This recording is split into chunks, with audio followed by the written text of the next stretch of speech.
some of us out here are trumpet players, and I was wondering about your routines that you may use, both technical and also just scale-wise, jazz-wise, things like that.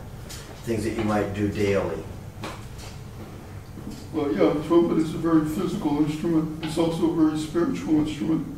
And but you have to keep up your chops. If you have to keep up your chops as all the instruments. Piano players have to keep up their chops. You know, wind trumpet players have it easy because you can take your instrument with you, and you always know what your instrument is going to do. You know, as long as you oil the valves. Of course, traveling on the airlines, they won't let you take the valve oil on the airline, so that presents problems sometimes. You put the valve oil in your suitcase, and you hope that your suitcase will I won't even talk about it. Yeah, no, I don't want to talk about this. But anyway, so practice, and as a practice mute you can use, and you can practice 24 hours a day with a practice mute.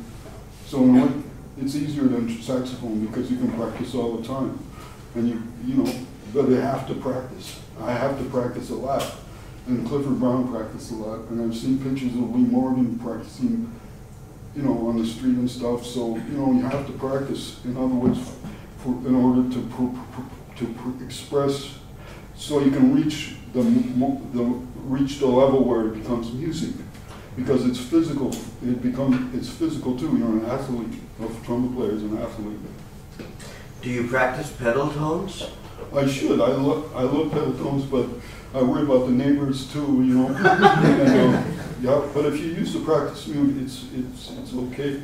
You know, but I should practice. You're right. I should practice. When during the '60s, I practiced out of the Roger Spalding book. Right. And it was a very good book. I should do that, but right now I practice Harrell Clark Technical Studies #2, and that's the best exercise that I have for the single tone, which is my weak point. So I have to do that every day. And but if you practice it too much, you can ruin your chops. So right. I also play a warm up of Walter Smith's top tones. With two octave scales and 2 octave arpeggios. Is that the first page of the Walter Smith book? First page, and even I've never told anyone this before, but Walter Smith starts on G, low G. I start on low F sharp, low G flat, even though it's not written in the book, and then I go, and sometimes you play the leading tone of G flat, F sharp, and it's F, which is technically not on the instrument, but you know, that's a pedal tone, so that in that sense, but I try to work on that too. But you're right, pedal tones are great for your sound, you know. And my trumpet teacher in the '60s told me to play the high notes. The low notes help generate the high notes. So if you want to work on your altissimo register, it's great to work on the bottom register too, because the middle register is difficult too. But I mean. It's the one that's most natural. The middle register is the most natural. But anyway, if I do that, then I do the Charlier page 1 A2 transcendant, and I do that 3 times. Try to do it at least 3 times a day. Of the 36 A2, do you mean? Yeah, I only do the first one, but yeah, well, yeah. But I do it 3 times a day. I try when I'm not working. I try to do it 3 times a day, and I try to do the first the exercise from top tones, the A2 #1, after the warm-up. I try to do that, even though I lost my copy of the book and I can never remember their exercise, but I try to do it, you know, what I can remember from memory, because that's very good for single tone. Yeah. And then after that, so I play with the Dizzy Gillespie big band record, and try to play with the lead trumpet parts, and play dizzy solos too. On the World Statesman album, also there's a Rondelet album called Dizzy Gillespie, and it has Ray's Idea, Our Delight, and Things to Come. He beat 20 Shidabop, Boop Shabam, and that's Earl Brother, and I try to play along with the ensemble parts and Dizzy solos. But I can't play Dizzy solos note for note, but I try to learn because he's the fountainhead of the music. On the Clark exercises, do you change the articulations when you study those? Oh yeah, well no, I try to play them. Well, I try to play a note the way they're written. But he has accents on the beat. He wrote accents on each there's 8 notes, and he wrote accents on the 1, 2, 3, 4. It's true. Sometimes I'll leave the accents out, but I play them. My trumpet teacher told me to play them single tone.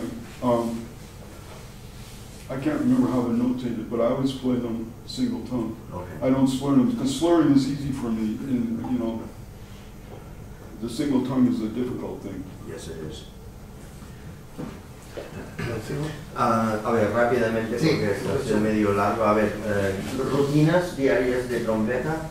El Clark número 2, en la primera página del Top Tones de Walter Smith, el primer ejercicio de los 36 estudios de Charlier, intenta hacer 3 veces diarias. Y entonces pone discos de Dizzy Gillespie. ¿Cuál es el disco? Y intenta tocar la There's a book, Transcriptions from World Statesmen. John Vadas has that stuff too. There's a book of the transcriptions from World Statesmen, Jessica's Birthday, and Dizzy's Business, and Tour de Force. It's great souls. You can see how Coltrane was influenced by Dizzy, because Dizzy's using sheets of sound in those solos. He's like Paul Horn pointed out. Dizzy's the first one to use modes. Everyone, of course, Miles popularized modes too, but Miles comes from Dizzy, and Dizzy was the first one to use modes. In the solo of Dizzy's Business, Dizzy plays like a 2-octave or scalar passage, which is it's Coltrane. That's where Coltrane comes from. Sheets of sound, plays the entire chord, all the notes of the chord, because a scale is the same as a chord. That's one thing I learned from George Russell. The scale happens in time. The chord happens all at once. I mean, it's our perception of time. Gary Peacock told me one time, to him, there's no such thing as melody, because melody is an illusion, because everything is happening all at once. All you hear is one note at a time.